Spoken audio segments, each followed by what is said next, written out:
নমস্কার বন্ধুরা, সবাই কেমন আছেন? আশা করছি সবাই খুব ভালো আছেন আর আমিও মোটামুটি ভালোই আছি। তো সকাল সকাল এরকম প্রকৃতির অপরূপ রূপ দেখতে দেখতে আমি আর আমার মা ছাতা নিয়ে এখন বেরিয়ে পড়েছি। তো চলো তোমাদেরকে দেখাই। এই দেখো, নদীর পাশ থেকে কিন্তু সুন্দর মতো একদম কচু গাছ হয়েছে। এগুলো অনেকেই তুলে রান্না করে খায়।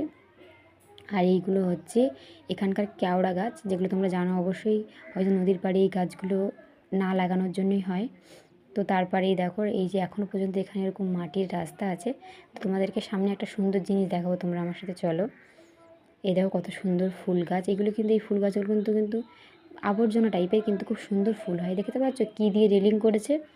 আমার কিন্তু ভীষণ ভালো লাগছে, এরকম সবুজ সবুজ এতে রেলিং করা আছে। আর এই নদীটার কী নাম অবশ্যই তোমরা কমেন্টে জানাবো। আমি দেখতে চাই আমার এখান থেকে কারা কারা আমার ভিডিও দেখো, তারা তারা অবশ্যই এই নদীটার নাম কিন্তু কমেন্ট করবে। তারপরে এই যে আমাদের মার্কেটে চলে এসেছি। এখানে কিন্তু অন্য অন্য দিন আমাদের এখানে হাট বসে, মানে শুক্রবার আর সোমবার করে হাট বসে।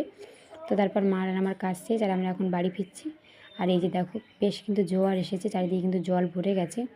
আর কি পরিমাণ কচু গাছ হয়েছে, প্রচুর কিন্তু আবর্জনা দিয়ে একদম কচু গাছ একদম ভরে গেছে এই জায়গাগুলোতে। তো চলো আমি আর মা এবার বাড়ি যাই। আর এই যে দেখো খেজুর, এগুলো কিন্তু এই সময় কিন্তু খেজুরগুলো কিন্তু প্রচুর হয়। ছোটোবেলায় কিন্তু আমি প্রচুর এই খেজুর খেতাম। এখন কিন্তু অতটাও আর খেতে ভালো লাগে না। সময়ের সাথে সাথে সবার ব্যস্ততায়, মোবাইল আসায় এখন এই খেজুরগুলো রাস্তায় এভাবেই পড়ে থাকে। আগে ছোট্টোবেলায় আমরা কত এই খেজুর খেতাম, গাছের কাছে দাঁড়িয়ে থাকতাম। আর এই দেখো ছোট্ট গাছটায় কত সুন্দর ফুল ফুটেছে। আর এই যে দেখো, এটা হচ্ছে আকন্দ ফুলের গাছ। আর এইগুলো কী ফুলের গাছ আমি কিন্তু সঠিকভাবে জানি না নামটা।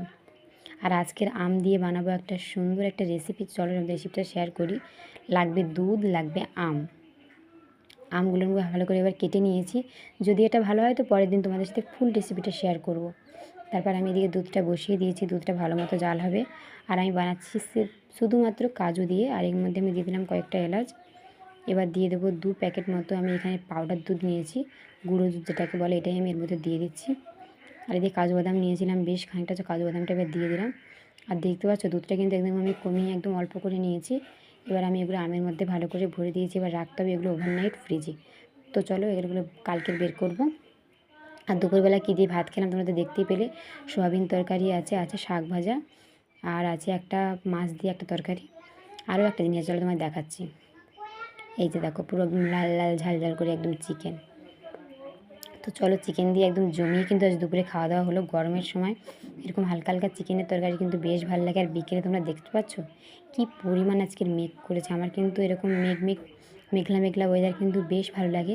কিন্তু গ্রামের লোকজনের একটাই প্রবলেম, যে এরকম মেঘলা পরিবেশে ঝড় হলে অনেকের বাড়ি ঘর ভেঙে যাওয়ার ভয় আছে।